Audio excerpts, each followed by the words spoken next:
Hello everyone. So बच्चों, conformers, conformations, butane के conformers, ये सब हम आज इस लेक्चर के अंदर सीखने वाले हैं। जिनको नहीं पता मैं उनको बता दूं, कॉन्फॉर्मर्स क्या होते हैं। ये एक हमारे ऐसे आइसोमर्स होते हैं जो सिग्मा बॉन्ड के अराउंड रोटेशन करने से बनते हैं, है ना। सिंगल बॉन्ड के अराउंड या सिग्मा बॉन्ड के अराउंड रोटेशन करने से बनते हैं। तो सबसे पहले हम इसमें ब्यूटेन के कॉन्फॉर्मर कैसे कैसे बनेंगे वो देखेंगे, और उसके बाद उसका पीई पोटेंशियल एनर्जी डायग्राम देखेंगे, ठीक है। और फिर देखेंगे कौन सा आइसोमर ज़्यादा स्टेबल होता है, कौन सा कॉन्फॉर्मेशन कम स्टेबल होता है। तो ब्यूटेन हमारा क्या हो गया, CH3 CH2 CH2 CH3। Start करने से पहले मैं उन बच्चों को बताना चाहूँगा जो बहुत ज़्यादा कंपेयर करते हैं अपने को दूसरों से। क्या मैटर करता है कि आपका जो कॉम्पिटिटर है वो क्या कर रहा है, उससे ज़्यादा मैटर नहीं करता। जो ज़्यादा मैटर करता है वो ये मैटर करता है कि आप क्या कर रहे हो।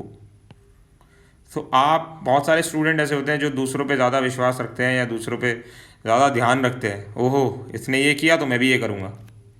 तो आप अपने पे ज़्यादा फोकस रखो, ठीक है। आप अपनी प्रिपरेशन पे ज़्यादा ध्यान रखो। आपकी रैंक से आपका एडमिशन होगा, किसी दूसरे की रैंक से आपका एडमिशन नहीं होगा। ये रहा हमारा ब्यूटेन, मैथ प्रो ब्यूट, है ना। एन मतलब एल्कीन। तो यहाँ पर हम क्या कर रहे हैं, इसको हम कुछ अलग तरीके से लिख रहे हैं। हमने इसको ऐसे लिख लिया, CH3 CH2 CH2 CH3।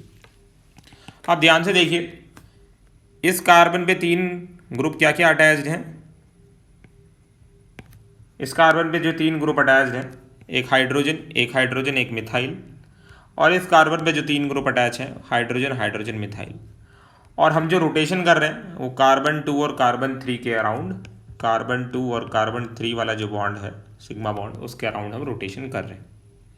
तो मैंने क्या किया, सबसे पहले स्ट्रक्चर बना लिया जिसके अंदर मैंने इस कार्बन को सपोज मैंने फ्रंट कार्बन बोल दिया, है ना, जो यहाँ पर है। आई होप आपको न्यूमैन प्रोजेक्शन के बारे में आइडिया होगा। इस पे एक मिथाइल लगा हुआ है और 2 हाइड्रोजन लगे हुए हैं, ठीक है। और पीछे मेरा क्या लगा हुआ है, पीछे वाला जो कार्बन जो इसके जस्ट पीछे है, ये बोर्ड के अंदर है इसलिए हमें दिखेगा नहीं, उस पर एक मिथाइल है और 2 हाइड्रोजन्स हैं। तो ऐसे स्ट्रक्चर को हमने नाम दिया हुआ है फुल्ली इक्लिप्स्ड, ठीक है। फुल्ली इक्लिप्स्ड जिसमें 2 मिथाइल आगे पीछे प्रेजेंट है, तो इसको हम फुल्ली इक्लिप्स्ड बोलते हैं। अब हम क्या करेंगे, जो हमारा ब्लैक वाला ये जो आपको कार्बन दिख रहा है, फ्रंट वाला जो ग्रुप्स अटैच्ड हैं, इनको तो हम एज इट इज रखेंगे सभी स्ट्रक्चर्स के अंदर। और जो पीछे वाला है जिसको मैं पिंक कलर से शो कर रहा हूँ, उसको हमने 60 डिग्री रोटेट कर दिया। तो जब मैं इसको 60 डिग्री रोटेट करूँगा तो ये सब थोड़ा थोड़ा आगे मूव कर जाएंगे, है ना। घुमा दिया इसको हमने, तो ये CH3 यहाँ आ जाएगा, ये हाइड्रोजन इधर आ जाएगा और ये हाइड्रोजन इधर आ जाएगा। तो इसको बोलते हैं हम गॉश, ठीक है। चाहे CH3 इधर हो चाहे इधर हो, इस CH3 के रिस्पेक्ट में उस कॉन्फर्मेशन को हम गॉश बोलते हैं। अभी एक और गॉश आएगा जिसमें CH3 यहाँ आ जाएगा घूमते हुए। फिर हमने क्या किया, 60 डिग्री फिर से रोटेट कर दिया। इस बार आप फिर से 60 डिग्री रोटेट कर रहे हो, पिंक वाले को कर रहे हैं, पीछे वाले कार्बन के एटम्स को। फ्रंट वाले को हम कुछ भी डिस्टर्ब नहीं कर रहे। तो फिर से आपने इसको रोटेट किया, ठीक है। तो रोटेट करोगे तो ये हाइड्रोजन इधर आ जाएगा, ये CH3 इधर आ गया, ये हाइड्रोजन इधर आ गया। Again this is Eclipse, 2 group आगे पीछे प्रेजेंट है ना। बट इस बार पहले 2 मिथाइल थे आगे पीछे, अब मिथाइल और हाइड्रोजन है, तो ग्रुप्स चेंज हो गए, इसलिए इसका नाम दे दिया हमने पार्शियली इक्लिप्स्ड। फुल्ली तभी बोलेंगे जब आगे पीछे कौन से ग्रुप हों, दोनों मिथाइल हों। फिर हमने इसको 60 डिग्री रोटेट कर दिया, पिंक वाले जो हैं हमारे एटम्स या कार्बन को, और ब्लैक वाले को हमने ऐसे रखा, ठीक है। तो ये यहाँ आ जाएंगे भाई साहब, ये हाइड्रोजन इधर आ जाएगा, ये इधर आ जाएगा। तो ये बन गया हमारा अब आप ध्यान से देखो, दोनों CH3 बिल्कुल आमने सामने हैं at an angle of 180 degree, है ना। ये एंगल क्या होगा, 180 डिग्री होगा ना। इसको बोलते हैं एंटी और स्टैगर्ड।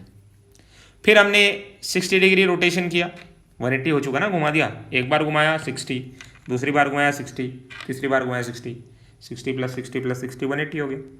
फिर हम 60 डिग्री घुमा रहे हैं किसको, पिंक वाले जो हमारे एटम्स अरेंज्ड हैं, ब्लैक को हम छेड़ नहीं रहे हैं। तो क्या होगा, ये मिथाइल इधर आ गया घूमने के बाद, ये हाइड्रोजन इधर, ये इधर। अगेन ये आपको इक्लिप्स दिख रहा होगा, बट ये फुल्ली इक्लिप्स था क्योंकि दोनों मिथाइल थे आगे पीछे। अब यहाँ आगे पीछे मिथाइल और हाइड्रोजन है, इसलिए इसको हम पार्शियल इक्लिप्स बोलेंगे। फिर 60 डिग्री का रोटेशन दिया, इनको हम टच नहीं कर रहे हैं, इनको ऐसे ही रख रहे हैं, पीछे वाले कार्बन को हम मूव कर रहे हैं। तो ये CH3 इधर आ जाएगा, ये हाइड्रोजन हाइड्रोजन। और मैंने बताया था जब दो CH3 इस डिस्टेंस पे होते हैं या इस डिस्टेंस पे होते हैं, उसको हम गॉश बोलते हैं, गॉश, देख रहे हो, गॉश। इसको भी क्या बोलेंगे, इसको भी नाम दे दिया गॉश। फिर 60 डिग्री घुमाया, ये तो फिक्स है CH3HH, और अभी ये CH3 कहाँ पर आ जाएगा, अभी ये CH3 यहाँ पर आ जाएगा, हाइड्रोजन यहाँ पर।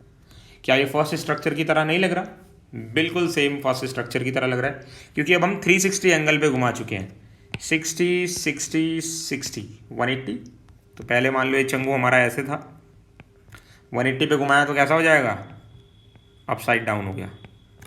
और 240 300 एंड 360, और 360 पे आपको पता है चंगू फिर से सीधा हो जाएगा, है ना।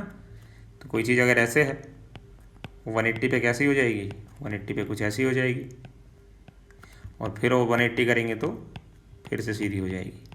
तो 360 पे पूरा हमारा एक सर्कल कंप्लीट हो गया।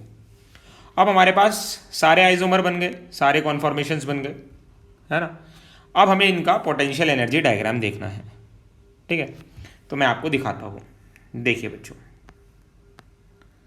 तो यहाँ पर हमने क्या किया, वाई एक्सिस पे ले लिया पोटेंशियल एनर्जी, ठीक है, और एक्स एक्सिस पे ले लिया एंगल ऑफ रोटेशन, किस एंगल से हम उसको रोटेट कर रहे हैं, 0 डिग्री, 60, 120, 180, 240, 300 और 360। सब कुछ बढ़िया से क्लियर हो जाएगा आज आपको। इधर हमने पोटेंशियल एनर्जी ले ली। आपको पता होगा एनर्जी और स्टेबिलिटी इन्वर्सली प्रोपोर्शनल होते हैं। अगर किसी की एनर्जी ज़्यादा है तो उसकी स्टेबिलिटी कम होगी। तो सबसे ऊपर जो है हमारा, सबसे पहले जो प्रेजेंट है, सबसे आगे 0 डिग्री पे अगर आप देखोगे तो वो है फुल्ली इक्लिप्स्ड, जिसमें दोनों मिथाइल आगे पीछे थे। फिर हमने उसको 60 डिग्री रोटेट किया तो ये आ गया हमारा गॉश। फिर 60 डिग्री रोटेट किया, पीछे वाले कार्बन को घुमा दिया, तो आप देख सकते हो इक्लिप्स तो है बट दोनों मिथाइल इक्लिप्स नहीं है, मिथाइल और हाइड्रोजन है, इसलिए इसको पार्शियली बोलेंगे। फिर 60 घुमाया तो अब दोनों मिथाइल 180 डिग्री पे आ गए, इसको एंटी नाम दे दिया। फिर 60 घुमाया तो पार्शियल तो है बट मिथाइल हाइड्रोजन है, इसलिए पार्शियल इक्लिप्स बोल दिया। फिर 60 घुमाया तो ये फिर से बन गया क्या, गॉश, ठीक है। तो कहानी कुछ ऐसी बन रही है, fully eclipsed, gauche, partially eclipsed, anti और स्टैगर्ड दोनों सेम है, partially eclipsed and finally we are getting gauche. फिर 60 घुमाओगे तो दोबारा से आपको क्या मिल जाएगा, फुल्ली इक्लिप्स्ड मिल जाएगा, इसलिए दोनों की एनर्जी हमने बराबर रखी है। तो ये हमारे पास पूरा पिक्चर पोटेंशियल एनर्जी का बन गया। अब आप देख भी सकते हो बेटा, ध्यान से देखो, एंटी की जो एनर्जी है वो यहाँ से यहाँ तक है, that is only 5.5 kilo joule. जो आपके गॉश हैं स्ट्रक्चर 6 एंड 2, इनकी एनर्जी है 12.1, और जो आपके फुल्ली इक्लिप्स्ड हैं उनकी आप एनर्जी देखिए, उनकी एनर्जी है 15 किलो जूल। कोई याद वाद नहीं करना, जस्ट कंपैरिजन के लिए मैंने आपको ये बताया है, ठीक है। इसकी भी कुछ होगी अराउंड 12-13, ठीक है। तो सबसे ज़्यादा एनर्जी किसकी है, ध्यान से देखो, ऑब्जर्व करो और बताओ। सबसे ज़्यादा एनर्जी है फुल्ली इक्लिप्स्ड की, फुल्ली इक्लिप्स के बाद किसकी एनर्जी है सबसे ज़्यादा, ये देखिए, उसके बाद है पार्शियल इक्लिप्स्ड की। पार्शियल इक्लिप्स के बाद किसकी है, ये देखो, गॉश की। और सबसे कम एनर्जी किसकी है, ये देखिए, सबसे कम एनर्जी है एनटी की। तो अगर ये एनर्जी का ऑर्डर है तो स्टेबिलिटी का ऑर्डर क्या हो जाएगा बच्चों, energy is inversely proportional to stability. तो इसका उल्टा ऑर्डर हो जाएगा, स्टेबिलिटी का मतलब एनटी सबसे ज़्यादा स्टेबल हो जाएगा, फिर गॉश, फिर पार्शियल इक्लिप्स्ड, और सबसे कम स्टेबल होगा फुल्ली इक्लिप्स्ड। तो एक ये तो हो गया एक्सपेरिमेंटल वे समझने का, एनर्जी डायग्राम से हमने समझ लिया कि फुल्ली इक्लिप्स सबसे कम स्टेबल होता है, एंटी सबसे ज़्यादा स्टेबल होता है। ठीक है, एक और मेथड होता है इसको समझने का, that is based on the strains, angle strain, torsional strain, van der Waals strain. तो स्ट्रेन के ऊपर जो सेकेंड एक्सप्लेनेशन है वो मैं नेक्स्ट वीडियो में दूंगा। यहाँ मेरा जो एम था वो आपको ये समझाना था कि फुल्ली इक्लिप्स्ड, पार्शियल इक्लिप्स्ड और गॉश एंटी होते क्या हैं। ठीक है, तो अब मैंने यहाँ पर नंबर कर दिया कि भाई फर्स्ट वाला जो है दैट इज़ फुल्ली इक्लिप्स्ड, जिसमें दोनों मिथाइल हमारे आगे पीछे हैं। फिर सेकंड हमने गॉश रख दिया, जिसमें मिथाइल जो है हमारा और दूसरा मिथाइल वो 60 डिग्री पे रोटेट होने के बाद बना है। ये भी गॉश है, जिसमें दोनों मिथाइल के बीच में 60 डिग्री का डिफरेंस है। ठीक है, फिर स्टैगर्ड मैंने बताया जब दोनों मिथाइल हमारे 180 डिग्री पे हैं, और पार्शियल इक्लिप्स जब हाइड्रोजन और मिथाइल इक्लिप्स कर रहे हों, जब हाइड्रोजन और मिथाइल इक्लिप्स कर रहे हों, that is partial eclipsed. So potential energy का ऑर्डर हो गया फुल्ली इक्लिप्स्ड, फिर पार्शियल इक्लिप्स्ड, फिर गॉश, फिर एंटी। स्टेबिलिटी उसकी उल्टी हो जाएगी। So the most stable structure is anti और स्टैगर्ड, फिर गॉश, फिर पार्शियल इक्लिप्स्ड, और सबसे कम जो स्टेबल है वो है फुल्ली इक्लिप्स्ड। ठीक है, स्ट्रेन के ऊपर जो है स्टेबिलिटी का ऑर्डर सेम आता है, बट वो एक्सप्लेनेशन मैं आपको आने वाली कुछ वीडियोस में दूंगा। ठीक है, तो उसमें मैं स्ट्रेन के बेसिस पे बताऊंगा कि एंटी सबसे ज़्यादा स्टेबल क्यों है। आई होप आपको यहाँ पर बहुत अच्छे से समझ में आया होगा। देखिए, एक स्पेशल केस और होता है जो मोस्ट ऑफ द एग्जाम्स में आता है, बहुत सारे बच्चों को तो इसका आइडिया ही नहीं होता है। आपने अभी क्या पढ़ा, आपने पढ़ा anti is more stable then gosh. तो 90% केसेस में यही होता है, anti is more stable then your gosh structure. 90% cases में आपको ये देखने को मिलेगा, बट कुछ 5 से 10% केसेस ऐसे हैं जिसमें gosh is more stable then anti. तो यही हमारा क्या बन जाता है, एग्जाम का क्वेश्चन बन जाता है। अच्छे एग्जाम में ये आता है, मतलब जो थोड़े से ट्रिकी क्वेश्चन देते हैं, इजी देते हैं, तो ये आता है। ठीक है, तो इसको भी आने वाली वीडियोस में मैं बताऊंगा। पहले स्ट्रेन के बेसिस पे इस ऑर्डर को एक्सप्लेन करूंगा, और फिर गॉश कहाँ स्टेबल होता है एंटी से वो आपको समझाऊंगा। ठीक है, तो अभी आप इनको ड्रॉ करके देखो अच्छे से, एंड इनके नाम अच्छे से लिख के देखो, एंड जो पोटेंशियल एनर्जी डायग्राम है इसको ड्रॉ करके देखो। कोई भी एनर्जी की वैल्यू याद नहीं करनी, this is just for your comparison. I hope आपको ये अच्छे से क्लियर हो गया होगा। सो लाइक करें, कमेंट करें, शेयर करें, सब्सक्राइब करें, एंड फिर मिलते हैं बेटा नेक्स्ट लेक्चर में। Thank you so much.